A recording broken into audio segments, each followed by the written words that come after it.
It's Friday, April 29th, 2022, and you're tuned in to the TNIAB podcast. I'm Vince. I'm Anthony. And this is the Geek Chic Culture Show. We talk about all the cool things in the whole wide world. Welcome to the end of April. Dude, No more rain showers. time is flying. Say hello. Oh, now time's flying. I'm sure there's going to be... Now time's flying. Yeah, now time is flying. Jesus. At the beginning of the year, time was slow. But now... Time has just been time is flying. I can't flying. believe it's already May.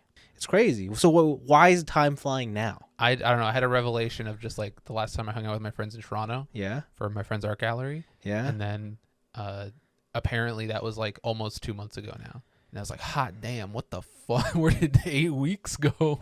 That was February? Maybe like beginning of March. Oh, okay. Yeah. All right, fair enough. I was Yeah, like, wow. what the fuck? Wow. Yeah, no, time is flying. It keeps going. Hopefully it gets slower. No. Experience everything. No, things are just gonna like rapid shot from here on out now. Nah. Yeah, believe it. this week there was some stuff that happened, I think. Do you remember what that stuff is? No. Is it updates on the Amber Heard Johnny Depp trial? No. Is it watch related? Absolutely not. Formula One? Nope. I don't know then. Me either, because I didn't write down anything for this week's notes. I noticed. I thought you were just Lazy? Dunzo. Yeah. I thought you just didn't have anything. I don't have anything. Okay. I mean, I maybe have something. But yeah, so I guess we could just preface that, oh, this is another show with nothing to talk about. Dude, can't wait for the 3-hour show, baby. Yeah. Congratulations are in order. Anthony, you have a new job. I do. Hello. So congratulations. Thank you. I am a corporate slave once again. Or for the first time, actually, because I worked for a nonprofit before this. Mm-hmm. So this is the first time heading into the corporate world of finance. What are you talking about? I work for a finance company. Yeah, but you're not in finance. Yeah, but I can hang out with all the finance bros. No, you can't. Why not? You'll be looked down upon. Dude. You're in marketing. Yeah. Hell yeah. No, I'll tell them how to market their portfolios. no one's gonna take you seriously. No one's gonna take Dude, you what you seriously. gotta do is that you gotta invest in GameStop. All right. No, that's not how that works. Are you actually in the finance sector? I think. No, like I mean of Toronto, like Yeah. Okay. Yeah. I'm like at the Dominion Center. The Toronto Dominion Center? Yeah. Isn't that the finance No. area? Okay, Is it you're not? No, you're not. You're Boo. not. You're not. Oh well. No. Just no. outside. No.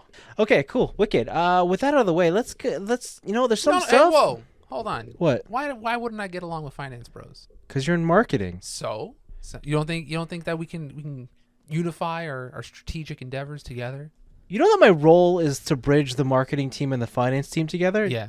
My I role want to hear. What's your experience? How hard is it to bridge those? What are two you together? talking about? Like creative minds versus logical thinkers, they never get along. What are you Damn. talking about? That sucks, dude. One wants to be creative, the other one wants to say no, you don't have the budget.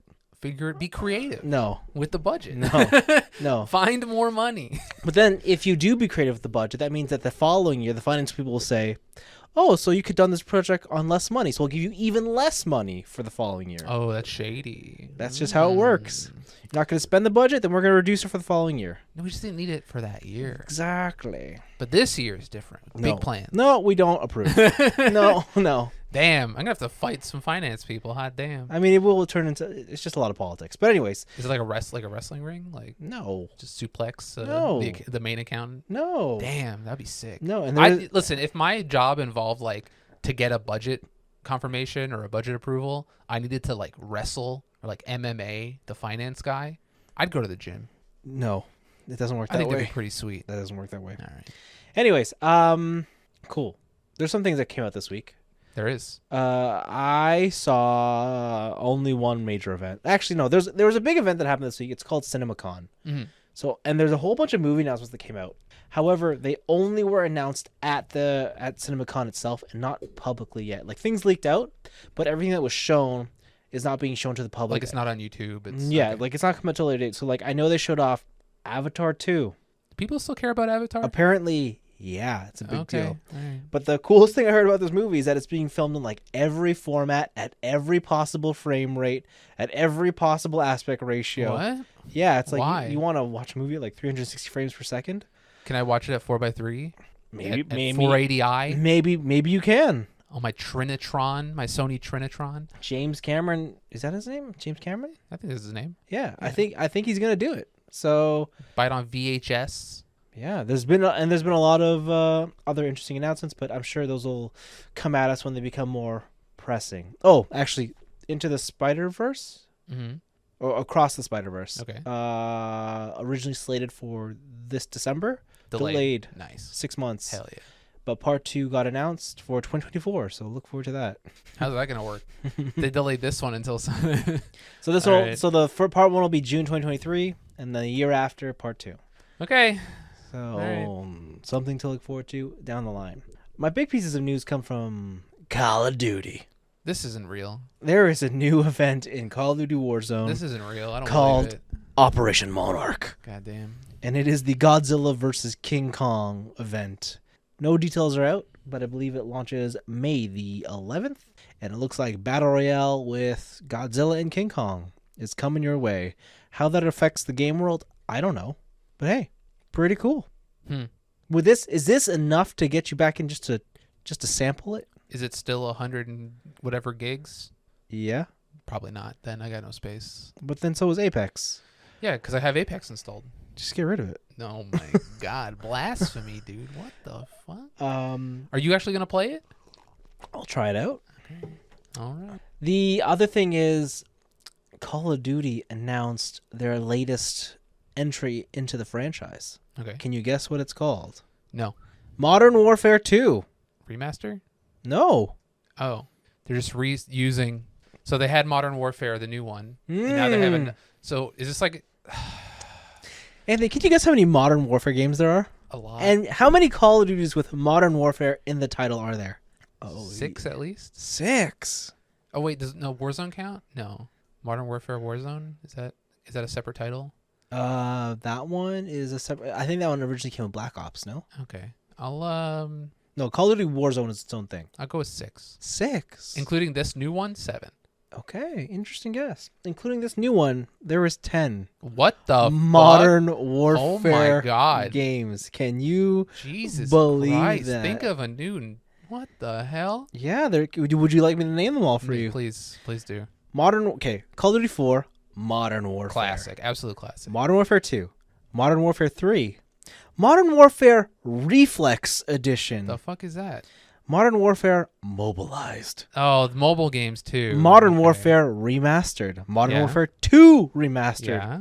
Call of Duty Modern Warfare 2 Force Recon. What's that? I don't know, a mobile game? Force Recon? What the hell? Force, like the Force. Yeah. And then Modern Warfare, the 2019 reboot, and now this Modern Warfare 2. Oh my God, it's a mobile game. It's important to note that this What the fuck is Symbian? What? It's on the game called Modern Warfare Force Recon is on Android and Symbian. Maybe it was like a Nokia. Symbian was a discounted mobile operating system used in the 90s. Okay, to cool. the late two. Wow, what the? It's like the N-Gage. Yeah. This is cool. Anyways, I thought it was like a Symbian. it's important to note that for this new Modern Warfare, what are you laughing at? Symbian saddle. What? Symbian saddle. What's that? Like a Sybian saddle, like the sex toy. But Symbian saddle. Sorry, you lost me. You lost me, man. I'm funny. Yeah. Okay. Anyways, this new Call of Duty Modern Warfare 2, it's important to note, doesn't use a numeral. It uses Roman numerals. So it's 2 sticks. Oh, All right. it's Final Fantasy. A bonus question, Anthony, because you are apparently the video game expert. It's true. How many Call of Duty titles are there in total? Oh, like high 20s, probably. Okay. Maybe in the 30s. Including this one. Yeah. Pick a number. 28. Interesting. Do you want to know? 700. No. 47. 47. There are 47 Call of Duties. Oh, I guess Call of Duty, World at War. Oh, true. All the spin-offs, all the one. There are 47 Call of Duties. Can you believe that? Damn. It's incredible. I think I've played a good chunk of them too. Probably. Because I played the PC ones. I wouldn't before doubt it. popular. I'm sure you played a lot of them. That's wild. Hot damn. Yeah. I was playing one of the OGs. I think it was like Call of Duty 2, like not Modern Warfare 2, but 2 on my OPM demo disc this week. Why? Because I'm working on a little something. That people are going to see? Maybe. We'll see. Or just for yourself? It's mostly for myself. I don't know if people will see it, but we'll see. Okay. Sure. How about you tell us your picks? My picks are quick. So we got some Final Fantasy in the news. Heads up for all you dorks out there who like wearing gamer gear. Love it. Uniqlo is teaming up with Final Fantasy for their 35th anniversary, and they have a T-shirt for every mainline game in the series for you to buy. Yeah, they do. Have you seen these shirts? Yeah, I almost bought one the other day. I don't know if they're that great. They're okay. There's some of them I like. Not all of them, but some of them. Yeah. I kind of hate the 12 one, which I'm a bit disappointed in. Oh, it's okay. That's Just just all the representative of the game. Now fucking dare you. Hot damn. Time to fight, dude. What the fuck? But you get a special gift with purchase, right? What's the special gift? You get 2 or more T-shirts, and then you get a deck of cards. Ooh. I knew that would get you. Maybe I will buy a fucking T-shirt. Knew it. Maybe because that Final Fantasy 4 one, it's pretty nice. I like the 3. 3 is pretty good. All the oddball ones are good. Like the Final Fantasy 5 shirt's pretty sick. Just get yourself the 13. You know you want it. 13. No, I want that 13-2. 13-2. It's the only good one. Final Fantasy 9 shirt kind of sucks dick. Final Fantasy 8 shirt's cool. But you should go check them out on Uniqlo. I think it's going to be a worldwide release. But yeah, if you live in the States, you'll probably have an easier time grabbing some stuff. I mean, yeah. After that, the Final Fantasy 16 producer, Naoki Yoshida, has come out in the Uniqlo magazine. Oh, no. And he announced in the Uniqlo magazine in Japan that Final Fantasy 16 is in the final stages of production. So I don't know what that means. it means that it's close to going gold. We'll probably see more announcements this summer, maybe a release date. And I didn't realize this, but Final Fantasy 16, do you remember when this trailer came out for this game? Yeah, before COVID. Yeah. Well, during COVID. Oh, was it? September 2020. Oh, so the beginning of COVID. Okay. That's crazy. No, that's about right. Tokyo Game Show.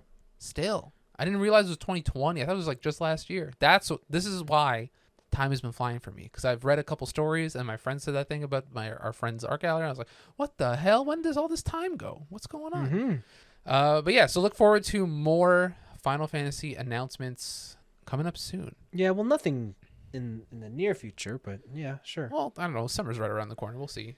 The E3 time zone, even though E3 is not happening, is quickly approaching. So I'm sure everybody will have their own little thing to talk about, right, in their own little press conferences. Sure. Sony is also in the news. They hate deals, basically, because Sony has disabled subscription stacking on PlayStation Plus. Well, yeah. So before, with PlayStation Plus, if there was a deal, or you found like a gift card or something with like a discounted PlayStation Plus rate, you could buy that year and then stack it on top of the year you already have. Okay. Right? So you could just buy years in advance. They're not having it. They're not doing it. Prepaid cards will work, so you can still do prepaid card stuff. So if you find a deal somewhere else with a prepaid card, then sure. But the digital one will not. I think it is too late for you to refresh on your Plus service now. I think they've already closed the deal. So, yeah.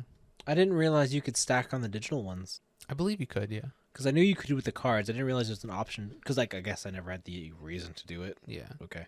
But, yeah. So, that kind of it's kind of a bummer. Okay. But they are changing that whole, PlayStation Plus service with the PlayStation Now. It's was it non-subscriber, essential, extra, and premium? Yeah. Are all the tiers. Mm-hmm. So they also added that other thing where games will now require a 2-hour trial for everything.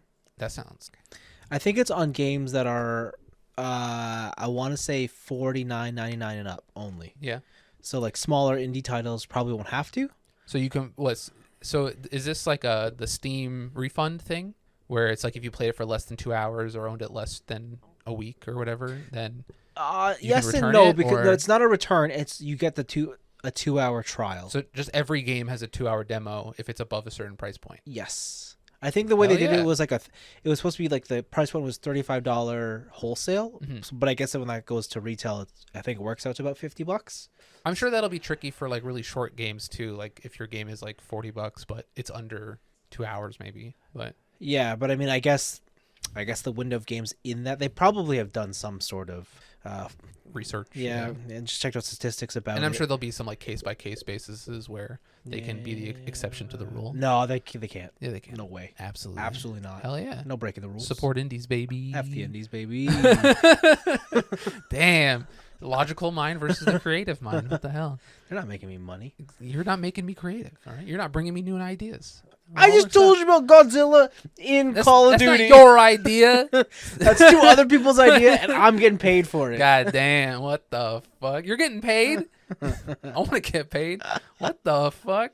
And then the last one I have is Apex Legends announced their new character. They did. It's a Newcastle. Newcastle. That's a weird name. It is a weird name. He is apparently Bangalore's brother. Okay, yeah. So like at the beginning of this trailer, she's like, "My brother's gone," And then like there's this other black dude. I'm like, "Wait, he's right there." Like, what are you talking about? And then at the end, she's like, "I know who you are." It's like, wait, You're we my did. brother. You didn't like, know this before? We didn't know this before. Yeah. What? So he is a more defensive champion. Yeah. There's no like character breakdown, but there have been some skill leaks.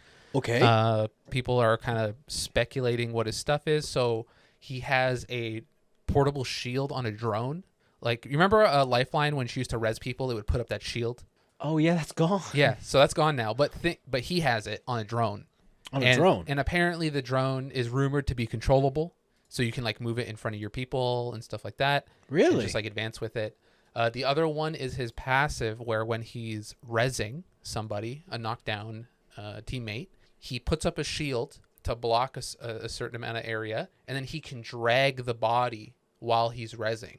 Oh, that's his passive? Yeah, so he can like bring you around a corner or something, or out of the line of fire. That's pretty while cool. He's rezzing you. Mobility during res is pretty good. It's pretty strong. massive. Yeah. That's why Lifeline is still such a good Yeah. thing, because like you just throw down the res drone, Yeah. and then you go around and shoot people. Yeah. Right. And then his ultimate is kind of like you remember like the Destiny 2 tank shield, where you put up like the waist high shield or whatever. I think so, yeah. It kind of looks like that, and that's what it's rumored to be, where he'll put up a big shield that everyone on your team can use, and But it's waist high?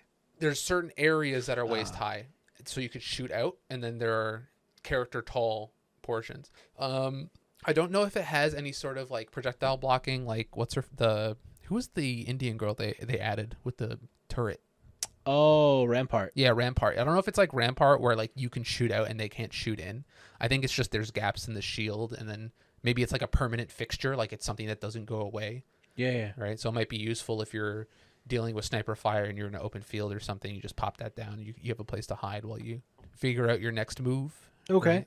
Right? But he looks pretty cool. I love playing defensive champions in Apex, and they're usually the ones I pick the most. Just unless you're playing Gibby, I don't really know why you would play any of the other ones usually. Hopefully he's more viable in the game in a team comp than like Caustic or whatever. Yeah. I think Caustic's good now because I think the ranked rotation is Kings Canyon currently. Oh, is it? It's back to Kings? Yeah. Okay. And it's like a heavily modified Kings Canyon. Okay. So like Unshackled Event or something. Yeah. And so there's a lot of indoor areas there. They have that whole like bunker in the mountain thing where it's like you get a Caustic in there and the whole place is booby trapped and stuff. So we'll see. He looks cool. I'm playing more Apex, and those are my picks this week. It's kind of slow otherwise. Apex. I wish I understood what the story is whenever we see these I guess character reveals. Yeah, you gotta like read the comics that are in the battle pass and shit, and I'm just like, I don't care. Yeah, like It's it's too just much work. because like I don't know how they link together, because I can never tell who's a good guy and who's a bad guy. Yeah, because in this one it was like Loba and Bangalore were hanging out, but then like the Reaper guy or the robot guy, Yeah, Revenant was yeah. at the bar too, Yeah. just chilling. And it's like, I thought he killed someone's like Loba's dad or whatever. Yeah, that's what I don't understand. Like it was, I don't know. Maybe it's like the power of friendship, like the anime shit, where it's like Yeah. all the villains become But friends. then like at the same time, and in specifically this trailer, they call out the fact that they're playing a game. Yeah. Like it's an arena shooter. Yeah. And she's like, "This is my last one." Blah blah blah. And then so that got me thinking like, oh, so they're all really just like cool with each other. Yeah. And some of them don't just know. have a bit of an attitude problem. Yeah, maybe. I don't know. I don't know. I just wish there was more clarity. Not that it matters on this game. This game is all about the shooty. So The one thing I actually did forget to mention was they're adding a PvE element into the game where maybe like a year and a half ago, they added like those little drakes that kind of fly around and you can shoot them down to get loot options and stuff. yeah, They added like a raid boss monster in the game. So apparently in this new map, in this new season, there's going to be like a giant monster that will appear somewhere, and then maybe you'll get something if you take it out. That sounds cool. Yeah. That sounds cool. Yeah. Maybe a bunch of like the red weapons that are out of rotation. You can only get them from special drops and stuff. So I'm down to see it. So we'll see how it goes. Cool. But yeah, that's Apex, and that's my news picks for the week. Cool. Let's move with a question to chew on. What's up? Paul Chu writes in, 2 questions since I missed last week. First one has a lot of background, but the question is actually short. This week I decided to check out Waifu 2022 and watch My Dress Up Darling. Little bit of a presumption there. Actually, side note, I have, against my better judgment, started watching a couple episodes of the current anime season. Yeah. Let's just say there might be some other contenders. Interesting. There could be. I don't know if they're as good as this one, but there could be some. I heard good things about the dub, so I watched it in English. It was a decent dub, but the dialogue they wrote for Kitagawa was just filled with trendy language. Nearly every episode had her saying things like, she's OP as hell, or that was totally lit, or that she was a stan for a certain cosplayer, etc. I fully acknowledge that part of this just because I watched the dub instead of the sub. I also want to clarify that I understand the reasoning behind it to further show the initial social gap between super popular Kitagawa and the ultra-traditional Gojo, so I do understand it from a narrative standpoint. My question about this is, how do you guys feel when the media you enjoy uses anything that is super trendy? This can certainly be in reference to clothing, language, etc. To me, for a slice of life anime that deals with following your passions and believing and being yourself, the reliance on the trendy almost seems limiting. The anime has a chance to be one of those evergreen examples that will stand the test of time based on the theme alone.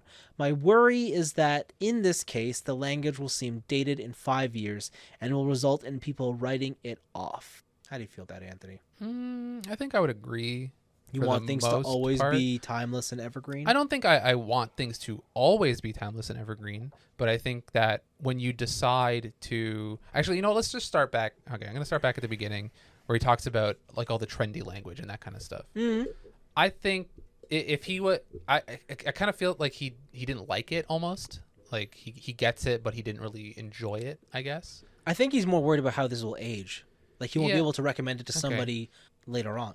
Yeah, when you so the thing is like that is not a translation, that's a localization, right? Because Kitagawa in the show, she is trendy, and the way she talks in Japanese is trendy. So I guess that's one way to like get around, like to show the English speaker like, hey, she's using lit, OP, and all this stuff because she's a trendy gamer, right? Hell yeah. Just She's like us. A sweaty gamer. We're a sweaty, trendy gamer. No, we're not a singular sweaty, trendy gamer. No. Gotta clarify that. Form like Voltron, baby. No, thank you. No. And yeah, so I guess that makes sense of why they would choose that. And I don't know if in this specific example, I don't know if they would have had a choice otherwise. Okay. Like, I don't know how you translate that, or you translate her like hipness without using that kind of stuff, because like Japanese is very literal. Yeah. Right. But I do believe he is right that if you want something to be evergreen, the reliance on what he says is trendy or just like modern day language or idioms or jokes or references puts your piece of media in a time capsule permanently. Mm-hmm. It's like when you go back and watch. For me, I like some old stand-up comedy. So if I go back and watch Rodney Dangerfield, a lot of his comedy still hits today because his jokes are it's about a situation and it's not about the era he's living in. Yeah. Right? Where when I go back and I watch I've recently heard some old Dane Cook stand-up. Yeah. And a lot of his stuff is very timely, right? Mm-hmm. It's some event that was happening at that time, and it doesn't like it's not funny anymore because A, I lived through it and it's not in the zeitgeist anymore, and then B, it's not funny to other younger audiences or newer audiences because they don't know what the hell he's referencing. Yeah. Right. So yeah, I would agree that you can't have an evergreen piece of media if you rely on trendy dialogue or references and stuff like that. I just don't think it's possible. Yeah, I think I would mostly agree with you. Like, if the goal is to be evergreen, then yeah, I suppose you can't. But with this anime in particular, this specific example, I don't think, one, that's not the goal, and two, just based off of the subject matter, the whole point is to be a snapshot in time, right? Like, that is where this show takes place. That is what we're doing here. Modern day Tokyo. Yeah, Cool, like that is the cosplay. the whole thing here. And that doesn't mean it can't, like, there's evergreen, and there's timelessness, and then there's when media is just a classic, right? Like, we can list off many classic pieces of media that are absolutely of their era and would not make any sense today, but we still like them, enjoy them, respect them. Fast and Furious whatnot. Tokyo Drift. Hell yeah, brother. I fucking knew it. I fucking knew it. Dude, he admitted it. He admitted it's a Shit. classic. Hell yeah. No, I mean, it's a classic to losers, but Dude, we're all losers here, dude. no, we're not. I'm cool. Yeah. I'm so cool. I see what shirt you're wearing right now. You're not that cool. I'm the coolest. Oh my I'm God. the coolest. And yeah, so like in that sense, I think it's okay because like, especially as and I mean, I think Paul, you probably understand as well as you are into like the toy collecting scene, and like a lot of us in that scene love shit from the 80s. None of that is at all timeless. Yeah. And yet we can still view that era of media and content as classics that we all enjoy and still recommend. Like, and my favorite example to always bring up is the amount of times I always hear people recommend things like Back to the Future. Nothing in those series makes sense today, right? Like, they Old just technology, they are absolutely odd car. not evergreen, not timeless, and yet we all still love them to this day. Well, I mean, I don't, but like, I know that Yeah, like the thing for me is like, I think Ghostbusters are cool, but there are people who have a huge reverence for Ghostbusters, right? And that's Yeah. like one of the most 80s thing that exists, right? yeah. But I like it's hard because like the stuff that does make it through the culture grinder, right? It's like a super distilled, like, here's the thing that was the most 80s, or here's the thing, Friends, it's the most 90s, right? And it's not necessarily representative, I guess, of everything that came out then, and just a lot of it gets lost to time. And if you do want your thing to last time, I feel like you do have a better chance at not relying on that stuff, right? Because you might just get thrown under the bus with X many shows that did the same thing as you, right? Someone thinks it's better. Yeah, right? I don't know. I think it's absolutely case by case basis. I don't think you can just say like, if you want things to be permanent forever, that you have to go super evergreen or whatnot. In fact, in the second part of his question, he asks Oh yeah, let's get onto that one. if reliance on being super trendy and of the moment is limiting. I would say no. I think it's the opposite. I think if you're trying to be timeless, you invariably already put up. You gotta stop doing that. That Oh, picks is it up. doing it? Yeah, Oh, okay. that picks up. It'll Oh, my foot touched. it'll what do you call it? If you are trying to be like this timeless piece of content or media, I think that invariably puts a box on your creativity already, because now you can't explore further out, right? You're kind of just there. You have to rely on a certain subset of themes and whatnot that can't go too specific. And yeah, for sure, there's definitely an argument saying that if you go and be very of the moment, of the times, that yeah, it will age badly. But to that I say, so what? I mean, like, that's just how things are. Like, that's how things are of a certain time. Doesn't mean you can't enjoy them. Look at Jurassic Park. Dinosaurs are not viewed the same way as they are in Jurassic Park. Yet we all still fucking love Jurassic Park, right? Yeah, I don't know. I just think it would be, in my situation, I think I'm coming at it from the stuff that has survived and the examples you're bringing up, to where it's like you don't have to limit yourself to being evergreen, or like there are exceptions to the rule. No, that's what I mean. I mean, I think Yeah. it's case by case. I don't think you can blanket one way or the other. Like, I don't think that's evergreen content only, bitch. Like no, like what? Like because like for a good example is every generation has their own like coming of age movie. Yeah, for sure. And arguably, each generation's movie is the same movie, but they with all a good different coat of paint. But they're all yeah, that's true. And yet they all kind of hit differently because they're of an era, right? Like I think the one that we were growing up with was Superbad. Yeah. Have you watched Superbad recently? That is not a relatable movie today. Oh yeah. Right? And yet I would still say it's still an awesome movie. And I think a lot of people would say the same thing of I'm blanking on it now. Shit. I forget. Breakfast Club? That's the one. Yeah, The Breakfast Club. Yeah. But like I don't know. I think it's okay. I think it's okay in that if in 5 years from now you're wondering if this show will age bad, maybe it will. But I think that's okay. If a show is good, a show is good. I don't think it's going to be too much of an issue for most people. Yeah, and also, who's gonna watch the dub in 5 years? Nobody. God. Come on. Oh God. Sub gang. Oh God. His second question. A couple episodes ago, Anthony mentioned that he was a die-hard Ninja Gaiden fan. True. That's how you say it, right? Gaiden? If you want to be a weeb about it. Ninja Gaiden? Yeah. What other franchises would you say get your die-hard fan status? Doesn't even have to be nerdy. What is your differentiator between being a big fan and a die-hard fan? This can certainly be a distinction from person to person, so this is just for each of you personally. I think... So first of all, what other franchises are you a die-hard fan for? Probably JoJo. Fair enough, yeah. Right. You did have a tattoo. Yeah, like Quentin Tarantino movies. I think I'm a diehard fan of Quentin Tarantino. Okay, yeah. Metal Gear, Devil May Cry. That's interesting. For as much as you like character action games in Metal Gear, you almost never talk about Revengeance. Cause say it. Say it. I think, say it. I think that the gameplay in Metal Gear Rising Revengeance could be better. Oh, you know, God, it hurts, dude. I can see the look on your face. It just hurts for you to admit that. I love that game. All right, and I love everything that came from it. All right, memes are the soul of the whatever, all that shit.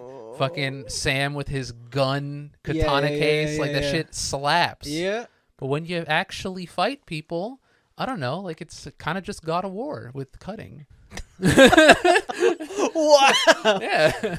I don't know. I'm gonna have to remember that. I'm gonna pocket that. Yeah. God of War with cutting. That comment. I'm gonna use it later. Yeah. I like the cut tech. It's cool. Get my spine juice, baby. Yeah. But yeah. I don't know. Like Bayonetta, they did better games with better combat engines. I just wish they'd used it with that. And you know, that team is the team that did Babylon's Fall, and maybe after learning that, I wasn't so surprised at how Babylon's Fall turned out. Wow.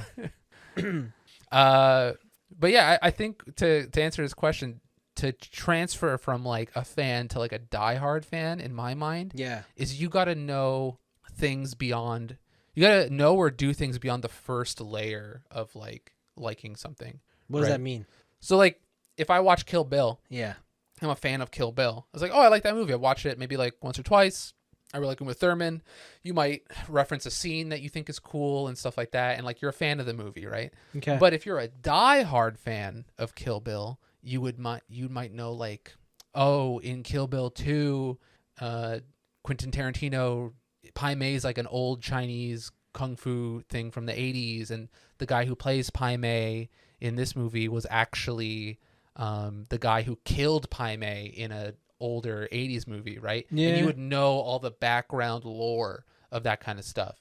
Or like for me in the case of JoJo, like I love JoJo. I collect all the manga. So outside of just watching the show, I collect all the manga. I got a fucking tattoo of the birthmark. I bought some volumes in Japanese. Yeah. I follow like Araki's whole like career when he had the crossover with Gucci and stuff. And so you kind of go like the levels deeper, right? Where like a level 1 fan would just be like, I like this show, it's cool, and I watch it once in a while. Whereas like a level 2, 3, 4 until you're like fucking King Otaku, of like whatever it is you're a part of. Yeah. Okay. Cool. I think that like that's the differentiation for me. Yeah. I think things I'm a diehard fan for. Transformers, dude. Absolutely. You love toys. I love Transformers. New review coming soon. Actually, my voice is on the internet somewhere else right now for someone else. Really? Yeah. Interesting. You gotta link that later. Oh, it's nothing like I'm not They literally asked me for a favor. Link it later, dude. I don't know when it is. They haven't linked it to me. Okay, give me the raw file. Give me the uncut footage.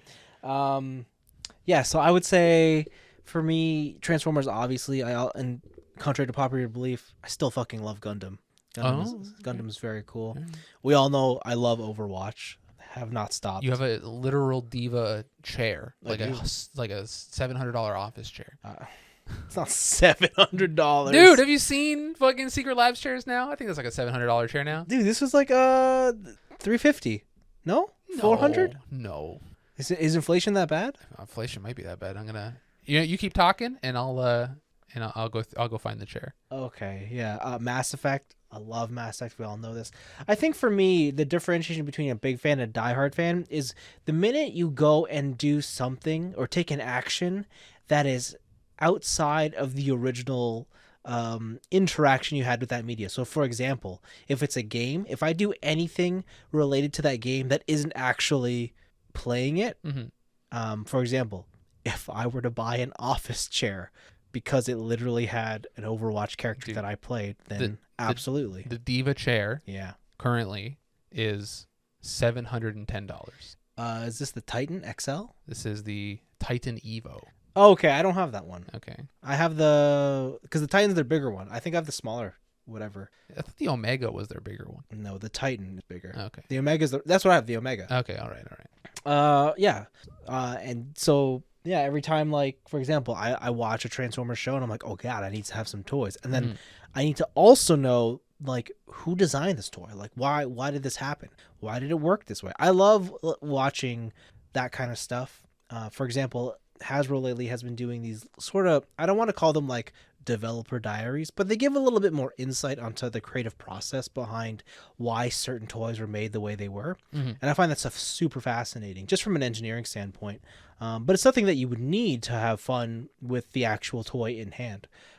Same with like the Lego design docs, when like the creators or I guess they're called the master builders, talk about their creations and how they came to these decisions. I find that stuff very interesting. So for sure, Mass Effect, I bought artwork of Mass Effect. I have books for Mass Effect, all that kind of stuff. But yeah, that's what I would say. I think the minute you go beyond just consuming the thing you like in its original form, I think then you become a diehard fan. I think I don't know. Also, I think it depends on how much money you spend. Yeah, at you some think there's point. I think there's a direct correlation with how much you are a fan of something with how much money you decide to throw at it. So are you telling me that I'm not a fan of Transformers if I don't spend $1,000 on a masterpiece ultimate? I'm saying you're not a diehard fan. All right. Okay. Feels a little gatekeeping. I don't know what to tell you. Look at me, master gatekeeper. See? Listen, I told you, gatekeep your hobbies, kids. No. That's what I'm saying. All I'm saying is you're poor. Oh, it's even worse, dude. I remember being those kid bank account shaming, dude. I remember being like, geez, when I first got into like all this stuff. Yeah, I remember being a teenager and you're like, oh God, I'm so poor. Hell yeah. Yeah. Even as like a secondary student, right? Just like, God, I wish I could buy stuff. Now that like a lot of my hobby of game collecting has gone to the internet. Yeah. Right. Sometimes I go on the game collecting subreddit, and you can tell when a post is written by like a teenager or like a younger kid, because it's like, oh man, I went to this thing and they wanted this PlayStation 2 game for $20 and it's only $15 on eBay. What a scalp! What a scam, dude! It's like, dude, fuck! I just pay the $20. Like, what are you doing here? If you're stressing over $5, you shouldn't be buying this game. I don't know what to tell you. Yeah, you know what? I have those same feelings, but this can sound even worse. But like when I see people with sales threads, and it's like, oh, these ones are like $2 and $3. I'm like, dude, you're selling shit for like $2 or $3. Like, who even cares? Yeah. Like, if you're hurting that much, to, I like, guess the hope would be it would be a bulk buy, right? I guess so, but like if you're like trying to squeeze, like if you're like, yeah, man, $2, yeah, I could do that. Like, maybe don't be in the hobby. Yeah. Like, I hate to say that like that because I really don't want to be gatekeeping, because I do think you could have fun in any hobby at any level in terms of like how much you want to spend. But if it gets to the point where you know you're struggling that much, just chill. If it's in like a convention, I can see that. You just have a box and it's like, here's the $2 grab bag, anything from this box. Oh no, $2, that I get. like, but when it's like online, like eBay, $2. Yeah, it's like, come on, man. Like, okay. let's figure this one out. Fair. Right? But yeah, there you go. Diehard fans. What are you gonna do? Yeah. You're going to become one of them. I am one of them. Yeah, so am I. All right. Become a part of the elite crew like us. Oh, okay, that's not what the messaging here is. And remember, just as Vince said, if you're not a diehard fan, you're poor. Oh shit. Okay? So just remember that. I think the most diehard fans though are the ones who go off to create their own fanfic of the thing that they love. Those are the most diehard. But that costs no money. Cost time. Time is not money. Is your time free? My time is absolutely free. What are you talking Shit, about? you're worth nothing then. You, sir, are worthless. How long have we been doing this podcast for free? Listen, you are At a worthless. loss? Literally at a loss? You are worthless. All right. I do it for the people. Oh my god. I do it for the people. I do it for me. Sure you do. Anyways, diehard fan. I'm a diehard fan of Overwatch, and that is why this week I've been playing the Overwatch 2 beta. Did you? I thought you didn't get into this. Of course I got into Oh, it. so you just lied. Of course. Wow, what a lie. He's No. lying in our Discord. Hot damn. I didn't get in originally. Okay.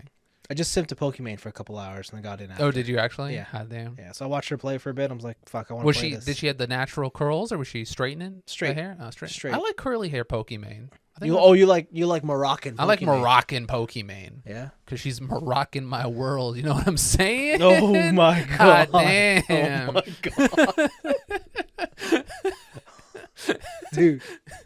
I don't know. I'm more into racially ambiguous Pokemon. So there you go. Racially ambiguous. Hit me with the fusion Pokemon. That's the one. Fusion Poke, please. You have been blessed by Fusion Poke. May your next Pokemon trade be well. Give me that shiny Pokemon. That's hilarious. Yeah, so I've been playing the Overwatch 2 beta, and it's been interesting because like they use more or less the same engine and assets from the first Overwatch. Mm-hmm. That surprises nobody. So like from a visual standpoint, there's some small changes, but nothing too crazy. I think the one thing they did is they added the ability to do. Have you played a game yet with AMD FSR? No, I have not, because I don't have an AMD. You don't need an AMD card. Oh, then Yeah. I guess I just haven't. Because you know how like the Nvidia has what the hell do they have? I forget what it's called. DLSS. Mm-hmm. AMD has their equivalent, but you don't need an AMD card. You can do it on any game that supports it. Okay, all right. So they added that to Overwatch. So if you wanted like, if I guess if you had one of Ultra those, smooth. yeah, if you had those monitors that did like 260 frames, you could do it easily now. Okay. So that's the major addition they added there. They changed up the sound design completely. Like it sounds so cool. If you have a nice set of cans, Yeah. this is a very Very cool. dynamic sound. Yeah, absolutely. All right. It's kind of wild, and you could like pick out everybody's special attack. Look at this guy. He researches audio for like a month, and he's like cans. Oh, Using come the on. lingo, dude. What the fuck? I think that stretches all the way back to the 80s, man. All right. Like no secret, hi-fi tech has not changed in like 20 years. So there you go. Okay. The flow of the game is definitely not. Well, it's very much similar to Overwatch, but it feels like the motivations have now changed. Like this is closer to an esports deathmatch game.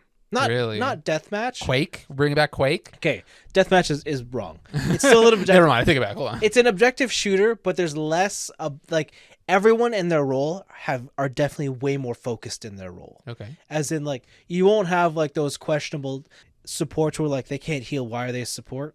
Right?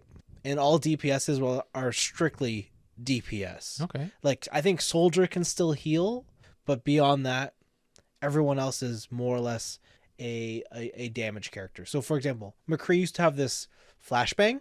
He doesn't have it anymore, right? So like CC doesn't exist for a lot of DPS. Instead, they have been given like a secondary way to deal damage or whatnot. Mm-hmm. Bridget with her shield, that stun, that powerful, she it doesn't stun anymore. I heard. So that was the big change I heard, is that they took out a lot of stuns, and the fact that it's only one tank now makes the games much more swingy, I guess. Absolutely, Is what I heard. absolutely. Yeah. So like the supports, like Bridget, like there's no stuns, there's no CCs, and there's way less shields. So there's a lot of like unless you got a Reinhardt there, you don't have to worry about a shield in your way. Like Winston has a bubble still, obviously, and Sigma has his floating shield, but the idea that like this was a game full of shields is gone. All right. So it doesn't feel like it stagnates for a long time. And it's good, right? All the DPSs have a passive now that just makes them move faster all around. I forget what the tank one is. Oh, they just have increased durability, I want to say. Okay. And all supports now have auto heal, like self regen. So it doesn't matter which character you Ooh, are, you have self regen that's everywhere. needed. Hell Yeah.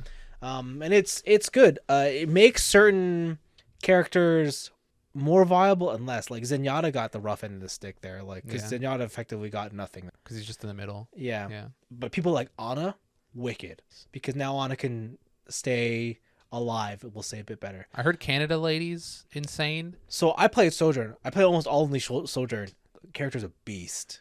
Because her, when she hits her bullets, it charges up her Yes. rifle, right? Like her Yes. fucking Yes. railgun. And you do not have to wait for your railgun to hit 100 before you shoot it. Ooh. So you can shoot it at anywhere above 10%. Nice. And it has Pierce.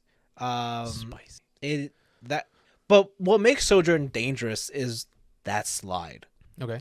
That slide into super jump is, if you get real good with it, you can just flank immediately everybody.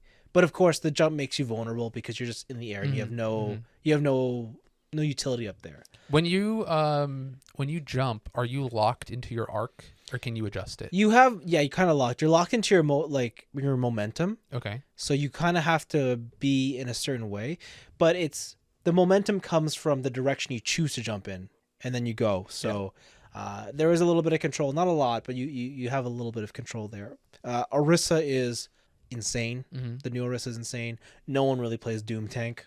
That's all I saw on Twitch was Doom Tank. From all my games, no one's really playing Doom Tank just because It was like if there's a pit, you play Doom yeah. Tank, you just knock them off the ledge. Yeah. But I think like in push scenarios, Doom Tank is harder to play Mm-hmm. just because you have to stay there. There's a new game mode which is effectively like push the cart, but both teams have the opportunity to push the cart, and it's more like a tug of war. So you push it one way, the other team can push it back the other way, and then whoever reaches the opposite side first wins. Mm-hmm. So that's what it is. So far I'm digging it. It is Overwatch. Like if you don't like Overwatch, I don't think there's anything here that will sway you. That said, if you want more of like a faster paced gameplay that's a little bit more focused, this might be the something for you. I'm not too sure. Okay. It really depends. Like if you just like killing people, then I think Overwatch 2 will probably be up your alley more than Overwatch 1. Because in Overwatch 1, even if you couldn't aim, there's always characters you could play that made it feel like you were still participating and contributing to the thing. This one, there is more of a reliance on just being a sweaty gamer, like straight up hit your shots. Your abilities are way more focused on damage rather than setups and utility. Mm-hmm. Like there are still those characters, but I wouldn't say it's like every character anymore. So I heard that maybe the theorized reason what this change happened is because of kind of like the failure of the Overwatch esports scene. No, for sure. Yeah, where they like change it to a more fast-paced, kill-heavy game because it's more exciting to watch. But you know what? That probably makes sense. Like this definitely feels like a game that has way more of a focus on its competitive edge or on the competitive scene. They even went to change a lot of UI details in that before Overwatch used to have like the flame or the fire system or the metal system. Like if you had the most kills, you had gold kills. They took all that away. Yeah. They just gave you a standard scoreboard now so that everyone can see. And they finally showed you, or they showed everyone how many times everybody in your team has died. Ooh. Right? So they just showed you all the damage, all the kills, deaths, assists. So everyone now knows who's carrying who on what team. That's crazy. So I don't know if that's a good thing or a bad thing. I personally like the way Overwatch did it in terms of their stats screen. It just definitely turns it into a player friendly experience. It's definitely going to be the guy at the bottom of the leaderboard is being like, "Hey, step it up, or you're out of the party, bitch. Like we'll kick you." Like pretty much. Yeah, That's basically what it becomes now, and that's what I mean when I say that it is far more focused on the competitive esports scene. I'm super digging it. Like I'm loving it. But I do want to know, like, I'm curious to see more of what's going to happen. Obviously, this is the first beta. They haven't introduced everything yet. Yeah. And I'm sure there's a lot more because there's no way that this game has been in development for so long for this to be it, right? There's got to be more to it than this. So, Okay. Yeah, but otherwise, that's all I've been doing. This past weekend was my girlfriend's birthday, so like most time I just So you spent got her with to play Overwatch, and you're like, babe, check this out. No, no. She and actually the beta launched on her birthday. I'm gonna need you to cosplay as Diva. No, and to her credit, she's like, "Do you want to just play that all day?" I'm like, "No, Damn, no." what a real one. What Yeah, a she's homie. like, "I know how much you want to play. You can just go play." I'm like, "No, Dude, I won't do it. What a I homie. won't do it." But she's like, "Okay, well tomorrow you better go play." I'm like, "Okay." Dude, what a homie. So, yeah, that's all I really did, and then I had some work functions and Blah. not really much else going on. Like I've been. I heard you went out to the ball game. How was that? Take me out to the I know ball you're game, such a baby. big baseball fanatic. Bro, I went to 2 ball games. You went to 2 ball games? I went to the That's like 36 hours of sports. I went to like the Blue Jays game, and then I went to the Raptors game. Oh my god. One of them won, one of them lost. Raptors are out of the NBA. So Wait, what? I mean, out of the season. Oh, I was like, they're not a team anymore? What No. the fuck? But yeah, I didn't realize that the Jays had a Japanese and a Korean dude on the team. Yeah, they got some imports, baby. You know how when the players come out for the batting, they have a song that plays. Mm-hmm. Do you know what the Japanese ones is? Dude, is it the song from Kill Bill? No, Okay, what is it? it's Rick Astley. Is it really? It's Rick. He picked that? Yeah. He picked Never Gonna Give You Up? Yeah. That's And hilarious. I heard it. I'm like, no fucking way. Like, this Never man's a gonna legend. This man is a legend. All right. And he's wearing the tightest pants. Of course. It's hilarious. Listen, But, if I had a ball player's physique, I'd be wearing tight pants too. I mean, let's be real. I don't know. Dude, baseball players, they got cake. I don't know what to tell you. There is not a baseball physique that I can pinpoint because there was a lot of different levels. Yeah, of it depends physique on out your there. depends on your position. Yeah. Or Anyways, you want thighs of steel, you be a catcher. Yeah. But anyways, yeah, the Jays won, so it was fun to see that. Yeah, that was my week. All right, cool. I'm gonna start off just quickly with some MTG. Command Some Magic the Gathering. So I told you guys earlier, but I went to a EDH night down at a new board game store in our city. Did you? I did. Okay. I did. We went to a board game store in the city. Yeah, it's the same board game store. Oh, okay. It's the same one. So I went down there. I went down there on Wednesday. Yeah. Yeah, that's Commander Night. That's Commander Night.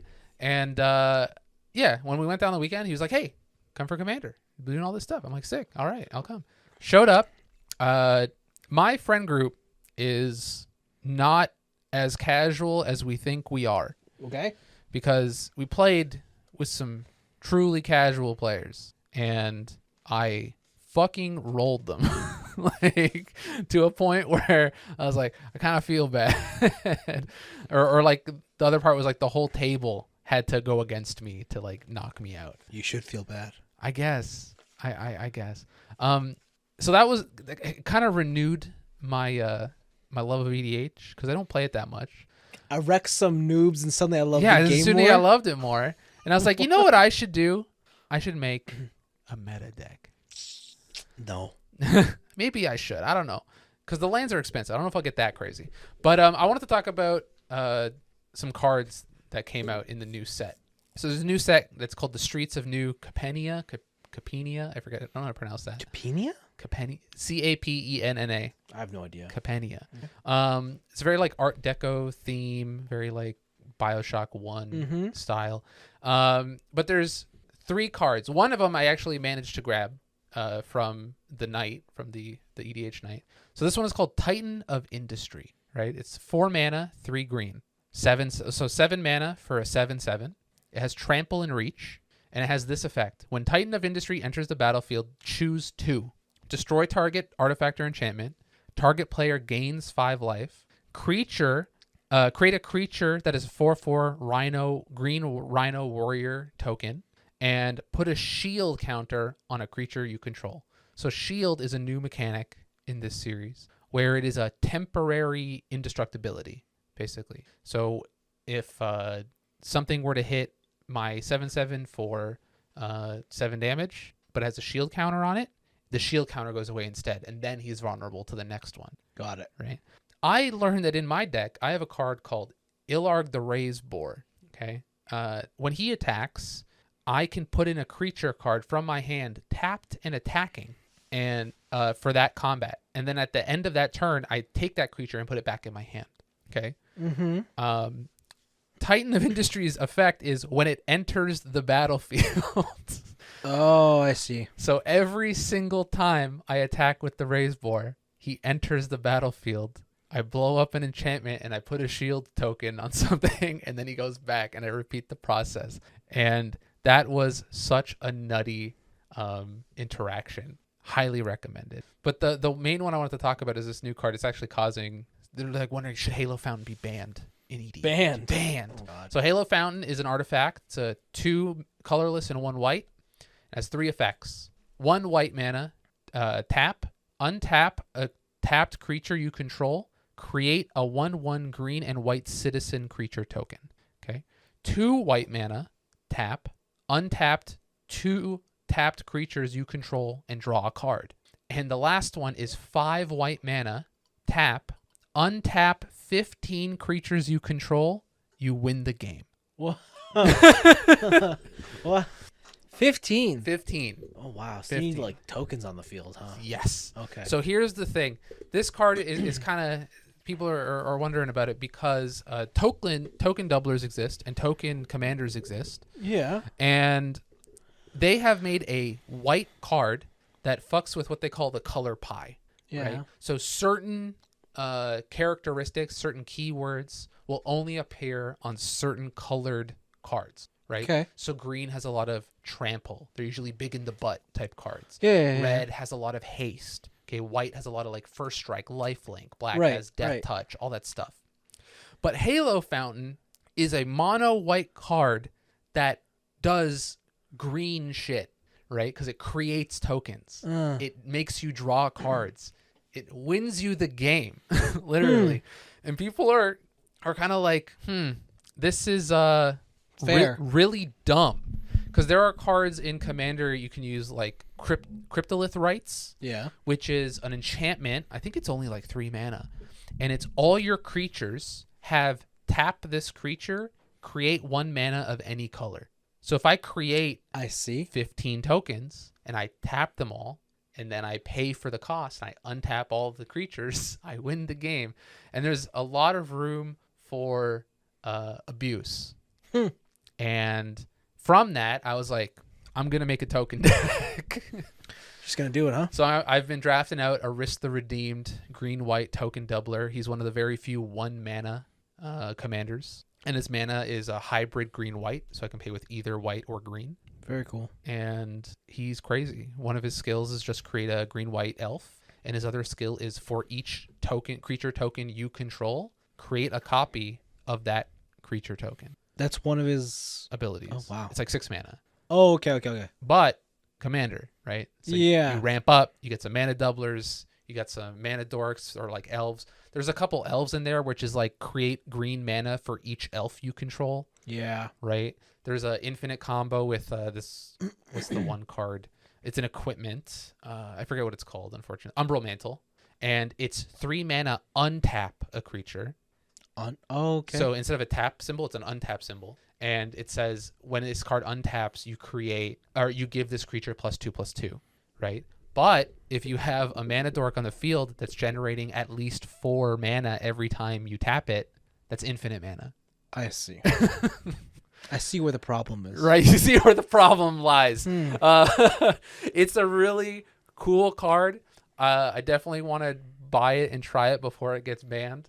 But hopefully I can create this Risk deck soon enough, and it'll be... Sorry, is this... Oh, this is not a EDH deck. This is just a regular... No, this is a commander deck. Oh, okay. Right, yeah. But it'd be banned? In So they're Commander? saying that the Halo Fountain might get banned. Oh, for Commander. Yeah, if the Commander Committee sees it as too crazy. Just because it breaks so many rules in what you consider would happen with an MTG card. Yeah. Yeah. Okay. So I just think that's cool. If you guys are into MTG, go check out the new set. There's a lot of spicy monsters in there.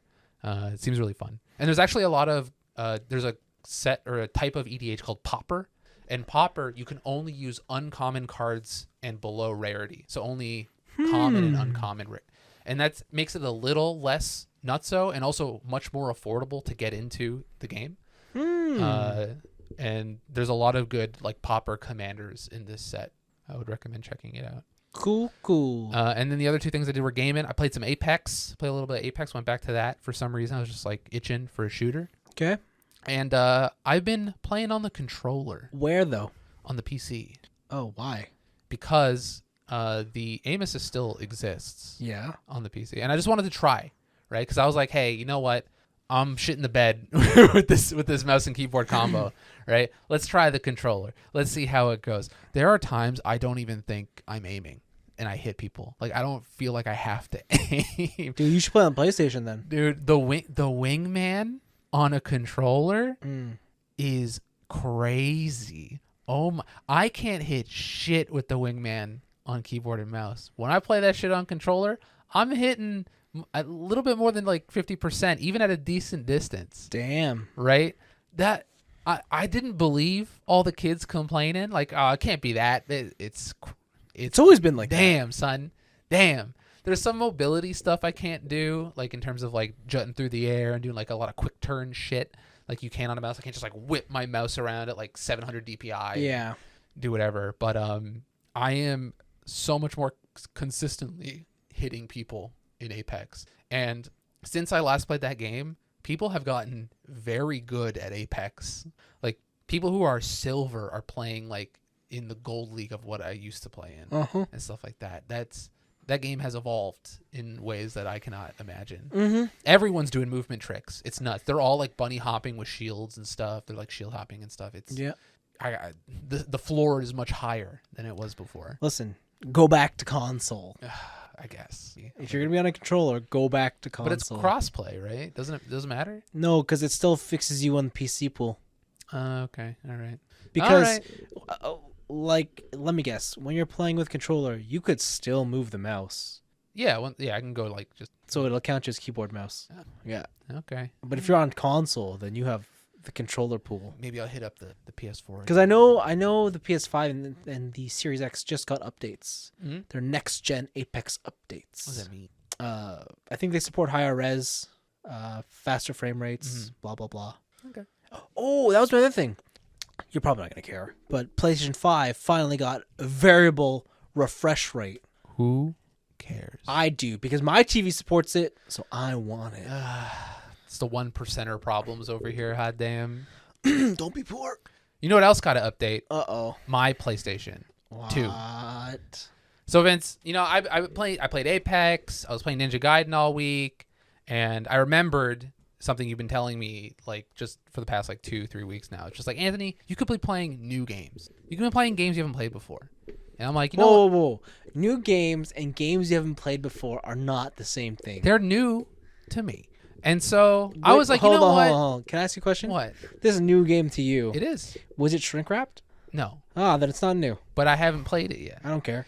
So You're playing... I listened to the wise words of Vincent Sanchez. Oh God. And I was like, you know what? I will play a new game. All right. God. I'll play The Legend of Legaia 2 Dual Saga on the PlayStation 2. Why?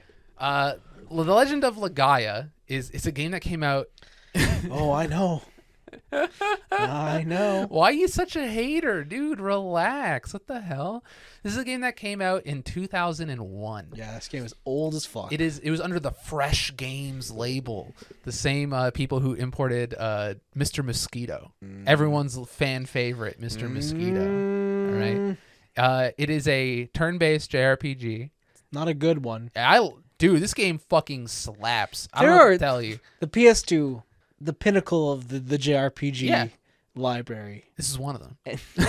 You somehow managed to fish out one of the shitty ones. Dude, this game, I don't know what the fuck everyone was talking about. So when I went back and I looked at it, I was like, I've always wanted to play this. It looks cool.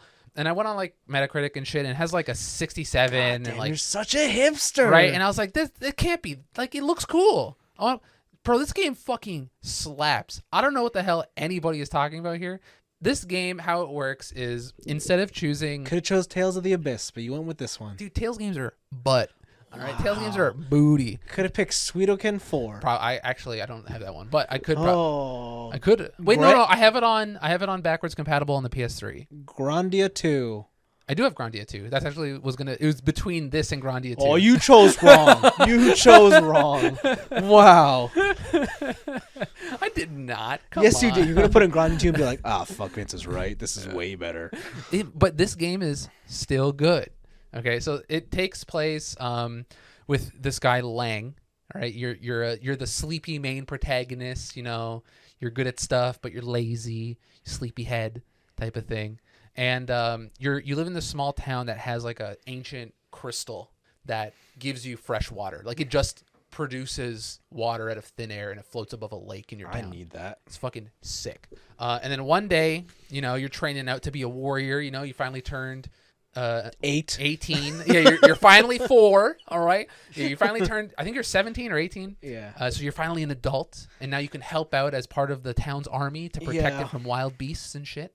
So you're out there, you're doing your stuff, and a man with gold eyes appears in the forest while you're hunting, and you get into a battle. You can't hurt him. 0 damage. Nothing can touch him. And he's like, "Oh, you have the crystal in your town," and blah, blah. He steals your crystal, and it turns out that Lang is a part of a group of specific people called a mystic, and mystics can control the power of the origin. And origins are basically, they're just stands. Like you have JoJo stands. Yeah. All right. And the origins are all they all represent part of the Earth's, like, I guess, like main elements type of thing. So Lang's is fire. One of your teammates is earth, water, or life is one of them. Yeah. And then you keep going down to the elements. Yeah. And blah, blah, blah. And your goal originally is to get the crystal back from this gold-eyed dude. And eventually you learn that he is the ultimate villain, and he's trying to create a world where he's going to exterminate the normies, and only mystics can exist. Okay. And that's his whole goal. And then you go off on your little adventure to do whatever. The thing I really like about this game is the combat system. So in a regular JRPG, you get into a menu, you press attack or magic or whatever. In this game, you still have some origin attacks. They're usually pretty heavy hitting, and they're heavy on mana usage. So you want to use them for like very dire circumstances. But your attacks can summon arts. So every character, when you go to attack, you'll get arts blocks. So there's little like how many actions you can take per turn. Okay. And you have to press like on the control pad, so up, down, left, right. And depending on the combinations you put in, so if I do left or right, down, right, that'll be a special art. And there are 3 types of arts. There's a normal art, which gains you AP. There's super arch, which expends your AP. Okay. And you do like a multi-hit attack. And there's hyper arts, which are like just devastating attacks, and they take up a bunch of AP. But the cool thing about this is that your skills can overlap. Okay. So say I have a skill that is down, up, up. Okay. Down. Okay. And it gives me 16 AP. There might be another super art that is up, up, left, right. But because you have up, up already in your bar, the skills overlap. Oh, I see. So can you get them both? So you can get them both. Oh. And then because you gain the AP in the first attack, you expend it in the second attack. Oh, right? Okay. And you can set up your attacks to overlap on each other to fit like 3 or 4 arts in one attack and just do like absolutely devastating damage. I see. It's a very fun mechanic to play around with, especially because all your arts are kind of just like hidden. You got to experiment with different directions and what to do.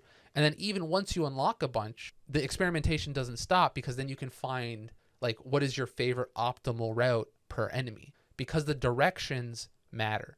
So if I'm facing a giant, right, anything is going to hit. Any direction I put in is going to smack him in the face, do whatever. But if I'm facing a slime, left, right, and up it's over. It's done. But they're not useless, because certain arts may hit low, and if you put in a missed attack, you might overall do more damage, even though technically only low attacks hit this enemy. So there's actually a lot of strategy involved in like just random battles and stuff. And it's kind of kept me going. I think I put in like 20 hours already, and I'm mowing through it. No, this game's good. I don't know what everybody's talking about. This game is very good. I really enjoy it. The characters and stuff, it's all like your kind of PS2 classic, like super colorful characters, a lot of wacky shit happening left and right. There's one, like the whole panty shot anime trope. Yeah. Right? Like cute girl, oh, up your skirt or whatever. There's one character in that game who's a villain, but she's a little on the chunkier side, right? But she still wants to dress up like a cute petite girl, right? She's a princess. So when she puts on a skirt, the skirt is too short because she's too fat, and it's always showing you a panty shot. But because it might not be something that you would want to see on that type of a person, it just plays into that comedic aspect even more, right? And there's How do you know that's just not her character design? Like that's like on no, that's her purpose? character. Her character design was made like that to have that joke happen. Oh, right? like they joke about her being too fat? Yeah, like they joke and like the Oh. clothes she wears and stuff like Oh, that. okay. Or like other characters who are just like, oh, I'm the guy who lives in the mountains. I'm the karate, and they like totally poke fun at that shit. Just being like a guy who only cares about kung fu, like you're not civilized and blah blah blah. And everybody has their own like colorful quirks, basically. And it's when you progress through the game, you learn more about other characters and all the wacky stuff that happens. It's really cool. I like it. I don't know why this game only got like a 70. This game slaps 100%. Doesn't sound as good as Tails. You don't listen. Tails is a dog. Tails right? is exactly what you just described, but better in every way. I've literally never played a good Tails game, They're all good. dude. They're all Listen, good. I've played exactly one Tails game, Oh god. and it was bad. That means they're all bad. Like Yakuza 3, right? And how the whole series is Dude, bad? how fucking- Absolutely. Dude. Yes! Yes! God damn. Got him! Dude, how you gotta do this to me? What the fuck? That's fucked up. All right, listen. If you play a good Yakuza game, I'll play a good Tails game. Nah, it's not How worth about it. That seems like, It's not worth my time. dude. What are you talking about? I'll just know that I'm enjoying the better you games. play Yakuza 0, and I'll play the Tales of Arise. How about that? No. Because I played Azealia. It wasn't hot. It wasn't that good. Zillia was good. My friends who are also Tales fans agree with me. They say it's not that great. I mean, it's good. Is it better than a 5? Absolutely. Is it better than what? 5. Tales 5? No, like 5 out of 10. Oh, okay. It's good. Yeah. But Legend of Legaia, Oh god. I like this game a lot. Uh, So I'm playing it on my PS2, and I'm playing with the HD cables that came in. yeah. Game looks crisp, baby. It is the crispest 2D polygon, or sorry, PS2 polygons you've ever seen. Gross. Because so I got the Hyperkin cables, and so how it works is that it goes from PS2 to a converter box, Yeah. which has to be externally powered, unfortunately, and then out to HDMI. Wow. And you have the choice of either 16:9 or 4:3. How does it is it just letterbox it? Letterboxes it a little bit. I don't know if I like that. It feels like a little stretched. Like I pick 4:3. I think it's the optimal way to play. But then that is stuff. it really 4x3 or is it skinnier than 4x3? It seems actually 4:3. Okay. Yeah, it seems actually 4:3. And it looks really nice. It upscales onto my computer monitor really well. There's no like visual noise or anything. Like these cables are really good. And the only time I've ever used their product before is on the PSP HD cables. Mm-hmm. And I've also had nothing but good things to say about that. Okay.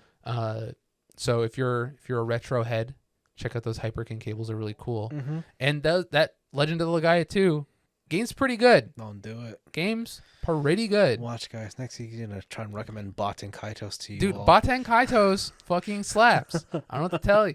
No, I'm going to come out with Oh, do God. you remember Rad?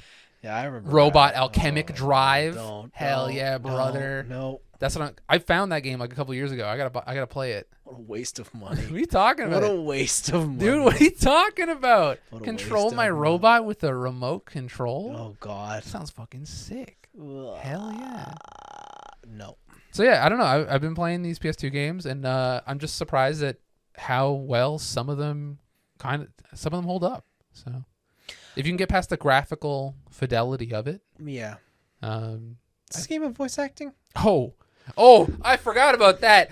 Does this game have voice acting, Vince? Hell yeah, it does, and it's the best. Okay, so it's real bad. It's so good. Okay, so Oh it's bad. my God. All right. This is in my wheelhouse of so bad it's good voice acting, and it makes everything better because every character is so cartoonish that their bad voice acting kind of fits with the scenario. So now I know this game truly is really This bad. game is sick.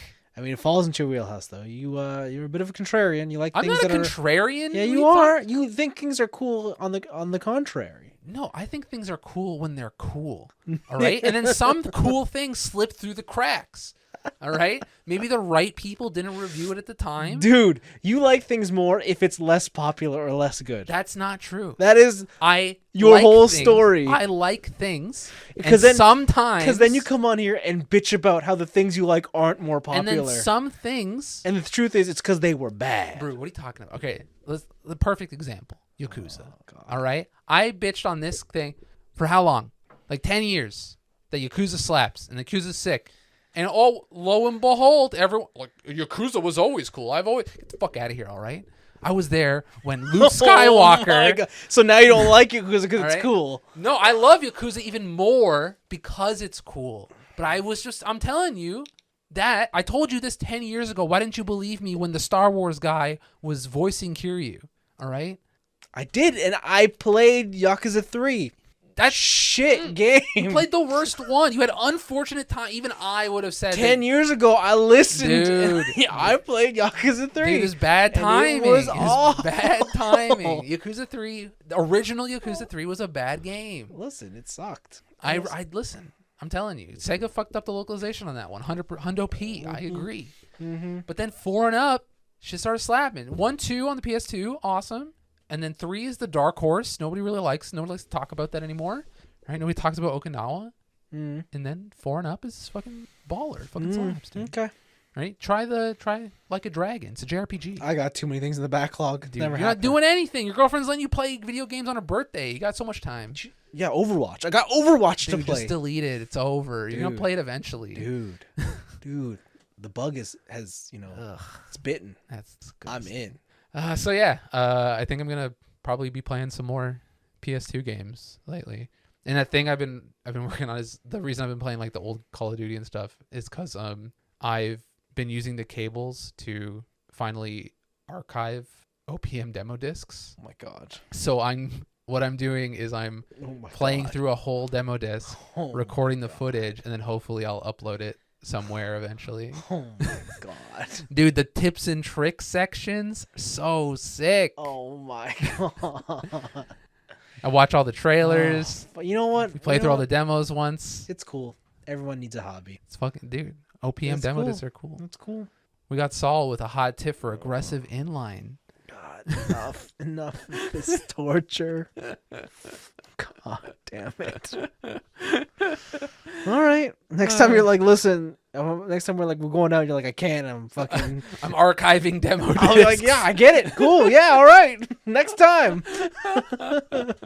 So yeah, it's been good. It was either gonna play another PS2 game or I was gonna try Metal Gear Acid. Jeez, you've been saying that for years now. I know. I should eventually do that. Game's great. I thought you were Metal Gear. I thought you were Die Hard. But it's not canon. That's why that makes that game the most Die Hard Metal Gear game. That's why I 100%ed Portable Ops. That game's too canon. Is it canon? Is Portable Ops canon? Portable Ops is canon. Oh, sick. Hell yeah. Acid is not. Yeah. So here's the real question. All right. I got the 3D glasses for Acid 2. You better use them. Should I use the 3D glasses? Yeah. Yeah. You can't use your cables. You got to use the PSP screen. I think I might be able to. Can you? Because the PSP screen isn't 3D. It would just output the 3D image for the glasses, right? I would imagine. Yeah, I guess so. It's not like it's a 3DS where the screen itself is No, 3D. but it was made to a certain dimension. Just play on that dimension. I don't know. We'll see. Okay. We'll see. Speaking of like Sony peripherals that are going to die or that have died, I heard an interesting take that the PSVR 2 is going to be the next Vita. Really? Yeah. It's going to be super sick and then no one's going to buy it? I mean, it's not going to be that sick. The Vita's sick. What are you talking about? God damn, what a hater. The sickest thing about it, they deleted. Where's Rex? Me and him got to just... You guys just play this damn. fucking like Miku games. I don't play the Miku. He plays the Miku That's game. why he has it. I'm playing Muramasa, the He's Demon not playing Blade, games. the He's definitive playing edition. Miku song and dance Yeah. titles. I don't even know what that genre's called again. Rhythm games, That's the dude. one. Rhythm games. That's how in touch I am with my music. Damn. Yeah, jeez. So wait, why would it be? What was the? You said the best thing they deleted? The OLED screen. I have the OLED version. Yeah, but they deleted that. They didn't delete it. You just got to buy an older version of the system. Yeah, they're like, revision. Let's delete the best thing about this system. They did a reverse switch. I don't know what to tell you. I don't know what to tell Exactly. What? That's some ass backwards thinking. you. If you got to be an early adopter, you know? You got to. That's brutal. What? So I don't know what to tell you, dude. As an early adopter of most Oh things, my all right? God. Just listen to me when I say things are cool. I just don't believe You'll be you. on the bleeding edge. No, I don't- no. I'm on the bleeding edge for a lot of other things. The Sony peripheral gaming devices is not one I need to be on. Dude, just wait until I buy the PS3 2-player 1 TV screen. Remember that thing? Yeah, I can't believe you didn't. I should have bought That it. Was shit- I that I shit saw it went at on Best Buy for sales. like $100 at one Yeah, point. they went real discount. I should have bought that shit. I'm surprised you didn't. That and the Vita TV, Oh yeah, they the did have little that. desktop box there. Yeah, I forgot about that one. Yeah, that one was less cool, but yeah, sure. Damn. Yeah. But yeah, that's my week. My week is retro chic, dude. Unfortunately, yeah, it is. Oh, did you see the thing on the Pocket? What the fuck What? is that? The analog pocket, The Playdate? the Playdate. That thing looks cool. Yeah, the wind up. Yeah. I It's like kinda crank want one. powered. Yeah, and Yeah. you can download a bunch of you buy a bunch of indie games from the store and stuff. That thing looks really cool. It's a lot more interesting than I thought it was going to be at like when they announced it.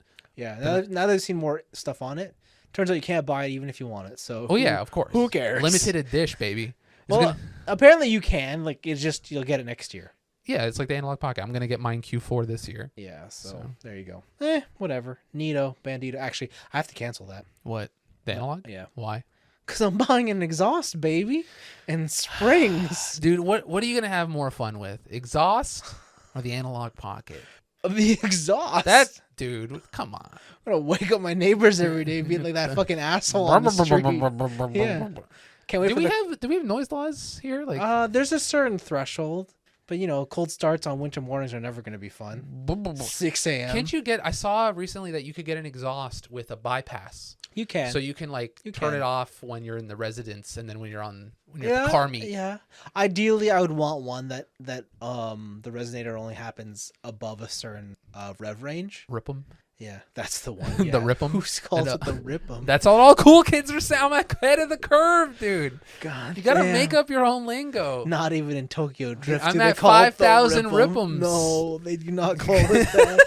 Oh my god. Because I'm ripping them down. Absolute disgrace What to society. the fuck? Jeez. And you're in marketing, you're gonna try to get fucking rip Dude, 'em? I'm gonna get. That's gonna be it. I'm gonna work for Stop Toyota. saying fetch. All right. I'm gonna get rip 'em, dude. Oh, It's gonna be sick. Creative minds. All right, thanks, buddy. Goodbye, everybody. Rip 'ems.